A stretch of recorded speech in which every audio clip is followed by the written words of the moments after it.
Amis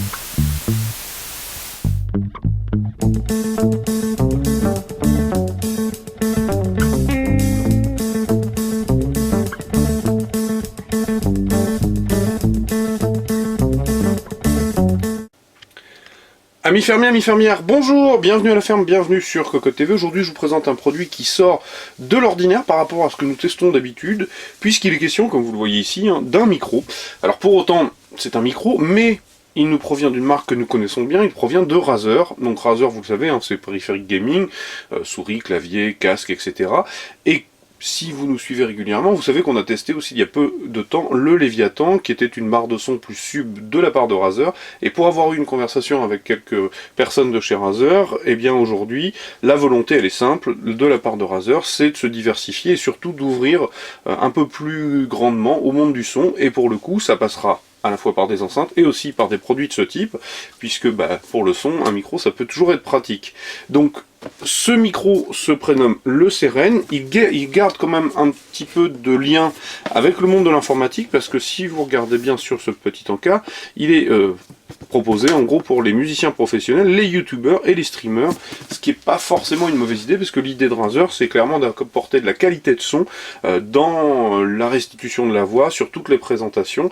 Alors pour le coup, aujourd'hui, vous le voyez, il n'est pas branché, je vous en parlerai rapidement, parce que je l'ai testé quand même en termes de son, mais on a quelque chose qui est assez performant et qui n'est pas forcément donné non plus.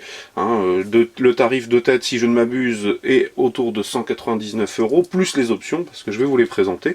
Donc, passons sur le packaging rapidement. Comme d'habitude chez Razer, c'est noir et vert. Donc, on a la présentation du nom. Vous voyez, par exemple, les petits accessoires.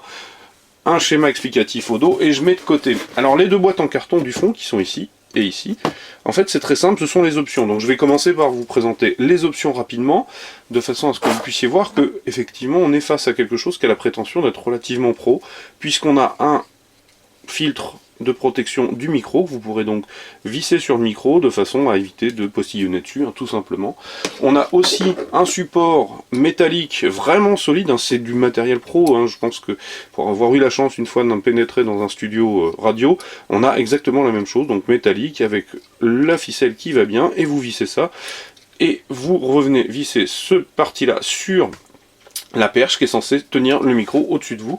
Donc c'est un support pour se dispenser du pied. Mais évidemment, la perche, elle, n'est pas fournie. Je pose ça de côté, donc je vous disais deux options.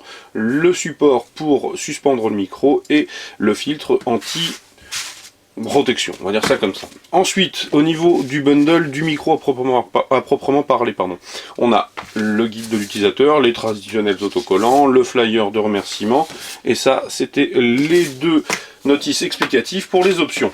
Alors, on a aussi évidemment un câble USB vers micro USB, mini USB pardon d'ailleurs, plaqué or, gainé, assez long, vraiment bien fait.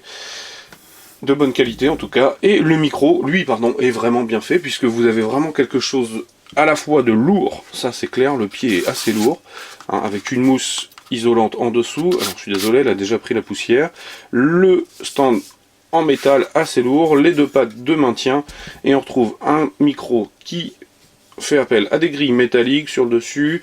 Il n'y a quasiment pas de partie plastique, excepté peut-être la partie qui recouvre les boulons. Mais pour le reste, et les boutons. Mais pour le reste, c'est full métal, vraiment rien à dire. C'est très solide et ça respire vraiment la qualité et la finition est tout simplement excellente. Il n'y a rien à dire par rapport à ça. Donc vous le voyez, on a un micro qui évidemment va s'illuminer aux couleurs de Razer avec les trois serpents entremêlés. Sur la face avant, on a une série de boutons qui va permettre pour celui-ci de gérer le gain du micro, pour celui-ci de sélectionner le mode de fonctionnement du micro, et j'y reviendrai parce que vous allez le voir, il propose plusieurs choses.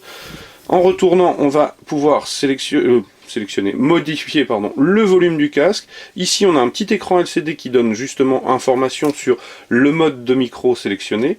Ici, un bouton pour muter le micro. Et en dessous, on va retrouver donc le fameux pas de vis pour le suspendre, le 3,5 mm pour brancher le casque pour avoir un retour d'écoute, un petit bouton qui va permettre d'illuminer ou pas les trois serpents, et le micro USB qui viendra donc connecter le micro à la machine.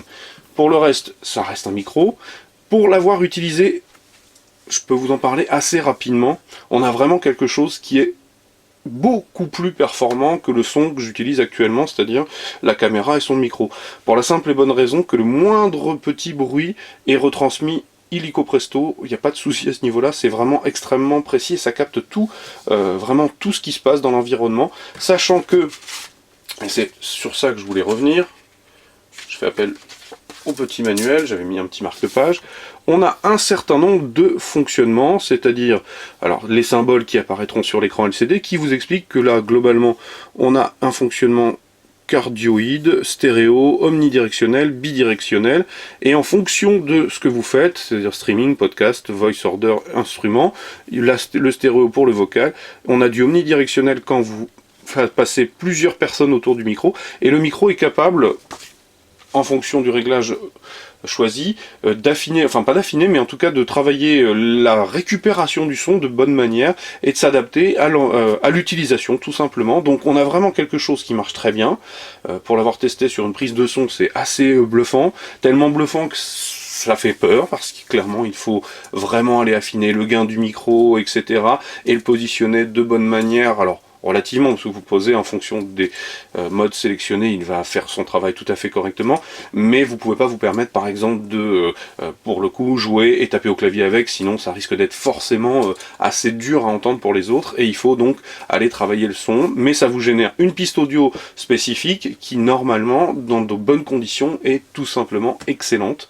Donc voilà, il s'agissait du CRN, alors c'est sûr que c'est un investissement assez conséquent, par contre pour un youtubeur pro, il n'y a pas photo, ça permet quand même de vraiment avoir une belle voix, tout simplement, en tout cas avec tous les défauts, hein, puisque la voix ne se modifiera pas, mais avoir une récupération du son et de la voix qui est tout simplement excellente. Donc il s'agissait en présentation rapide du CRN de Razer. Je vous invite à venir lire le test écrit, qui sera pas forcément toujours aussi pointu pour les souris et les claviers, parce que là j'avoue un peu mon incompétence, je peux pas vous dire autre chose, hein. Donc il va falloir que je teste. Ce qui est sûr, c'est que il n'y a pas photo pour faire toutes les activités possibles et imaginables. En termes de son, j'entends bien. Sur un PC, je crois qu'on a clairement la Rolls de la récupération de la voix ou d'autres choses. Vous pouvez effectivement jouer de la musique devant si ça vous fait plaisir. Ce qui est certain, en tout état de cause, c'est que nous, à la ferme, on n'ira clairement pas travailler The Voice. J'ai absolument pas l'intention de passer une quelconque audition, donc je n'irai pas travailler ma voix devant le CRN. Mais ça peut servir pour les futures stars de la chanson qui passent sur les chaînes généralistes, mais ça c'est une autre question à laquelle je vous laisserai répondre. Et comme d'habitude, à la fin, je vais vous souhaiter une très bonne journée, et puis surtout je vais vous dire au revoir et à bientôt.